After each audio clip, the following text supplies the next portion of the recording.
এদালে মা, তোমার সাথে আমি টাকা চাইছি? তাহলে তোর ব্যবসার জিনিস পয়সা দিতে হবে না? না দিতে হবে না, সারাদিন রোদে রোদে ঘুরছে একটা ডাব খাওয়ানো, তার আবার পয়সা? ও টাকা দিতে হবে না, তোমার কাছে রাখো। হাসি রে মা, অনেক বড় হ। কত? 40 টাকা। ওইভাবে কি দেখছেন? কই কিছু না তো। কখন থেকে দেখছেন ধরবার করে তাকিয়ে আছেন? আমাকে খুব পছন্দ, বিয়ে করবেন? অসভ্য কোথাকার। দেন টাকাটা দেন। কি হলো, ডাব না খেয়ে ফেলে দিলেন যে? আপনি টাকা চাইলেন যে? টাকা চাইলে বলে ডাব না খেয়ে ফেলে দিতে হবে? দাঁড়ান, আরেকটা ডাব কেটে দিছি। এলেন ধরেন।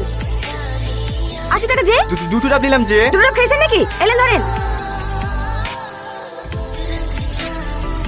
কিরে, ইন্টারভিউ কেমন হলো? আর ইন্টারভিউ সবই টাকার খেলা। এ যুগে ঘুষ ছাড়া চাকরি পাওয়া আর সাইকেল জড়ি সাথে যাও তুই সমান। লেলার মন খারাপ করিসনি, আপনি চাকরি হবে। এদালে ধর।